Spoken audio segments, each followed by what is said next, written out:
Wetrix. Welcome fellow gaming minions to my retrospective of the N64 3D puzzle game called Wetrix.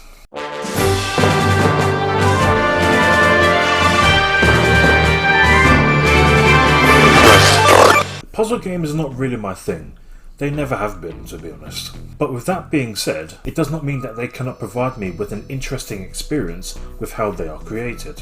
Puzzle games would be one of my least played genres, but I would and do like to give them a go to see how they handle from time to time. So back in the good old days of the 1990s on the famous Nintendo 64 console, I did play a certain puzzle game that was released on the N64 that reminded me of one of the world's most famous puzzle games that was released on the Gameboy, Tetris.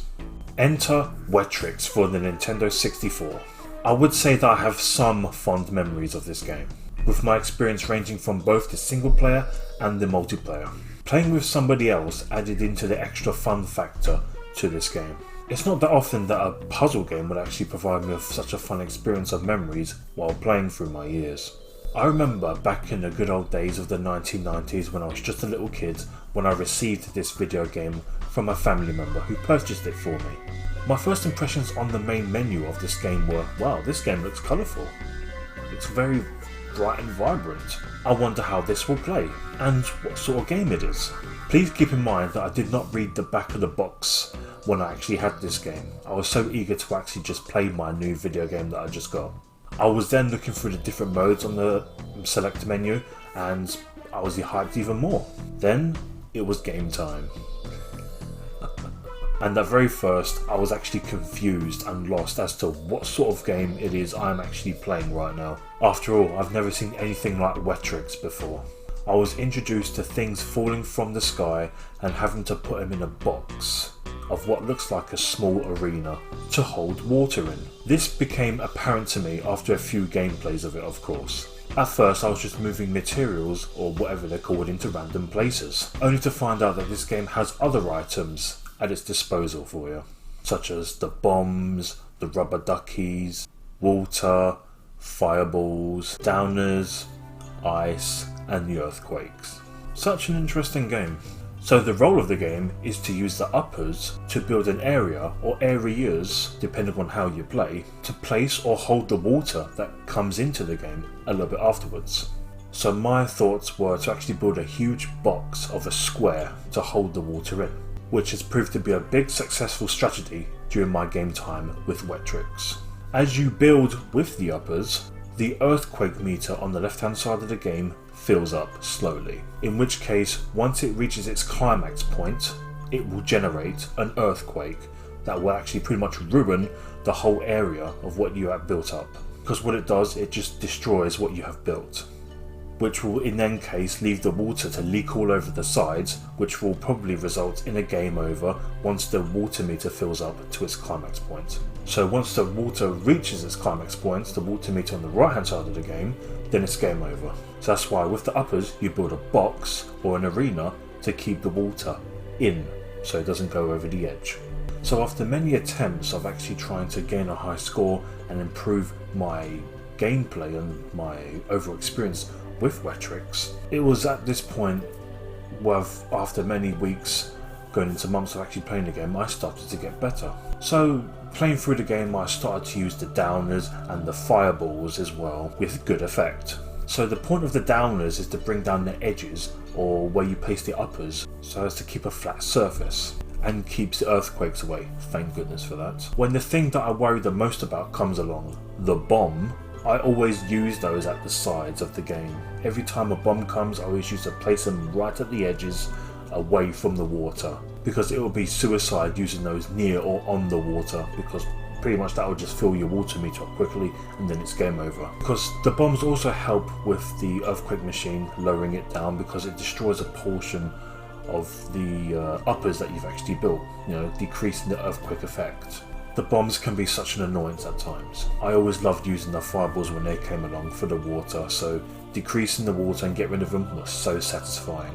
A really good point booster as well, really good. And sometimes when there isn't any water you can use those on the actual landfill itself and just destroy a portion of your area. Yeah, I suppose it does have its ups and downs, pretty much more the ups than downs, to be honest. I have played multiplayer on this game, and I found that with my single player experience, it really shined through on my multiplayer experience, as I was genuinely getting rather good at the game. Playing with friends was really good fun and adds to the overall experience. I remember playing with one of my friends who, I was living in London at the time, and he said, let's play on that dry game.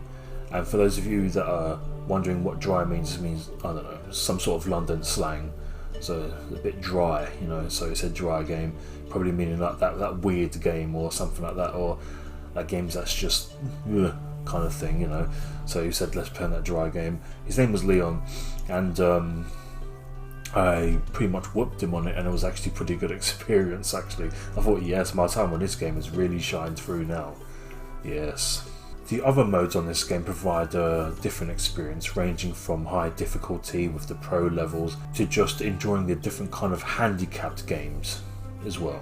So, Wetrix, a 3D puzzler game for the Nintendo 64. It's an interesting game to say the least. I do recommend it if you are into puzzle games or not. For you retro gamers and new gamers in general, give it a try. So, even after all of these years, Wetrix has been such an interesting game. Obviously, I don't mean to repeat myself, but it most definitely is. It's very well created. The company that made it, I don't think they probably exist anymore, because I never really hear about them that much, or at all, to be honest. So I don't know if we're actually going to ever see another Wetrix game, or Wetrix style game. You never know, because there's billions and trillions of years that's going to be passing through soon. And I'm going to be alive to see it all, so I'll tell you somehow if there's going to be another Wetrix game. Silly. Of course, no one's going to be alive by the time that happens. So, Wetrix is definitely up there for a puzzle game, definitely. It just reminds me of Tetris for the Game Boy. You know how Tetris works, you know, you use those pillars and things, put them on top of each other, get rid of the line, carry on. Good game for the Game Boy. So this was a 3D version. I wouldn't say a version of Tetris, but it's definitely similar to it, and it's really good fun. I mean, I can't remember what my most high score was, but I think I got quite far into the game. As a 90s kid, I did rather well for myself for the game.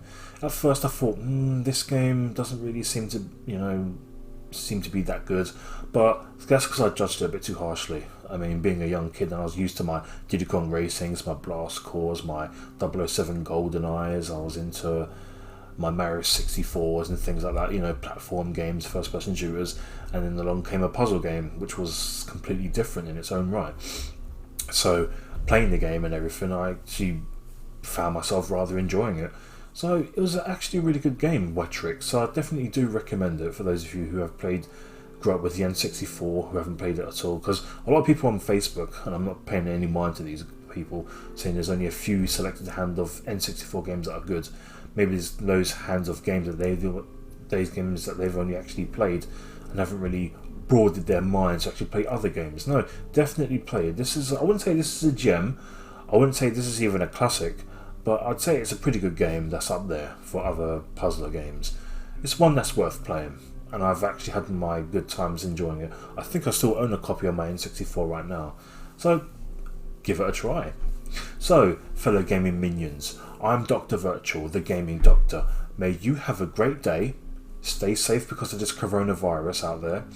So please do me a favour and please like, rate, comment and subscribe. Please share this video because the YouTube algorithm is not really doing my account any favours right now. So I really appreciate and I'm grateful for any sort of help that I actually get from you guys. So take good care of yourselves, fellow gaming minions. I'm Dr. Virtual, may retro gaming live on, and I'll see you on my next video, okay? Take good care of yourselves.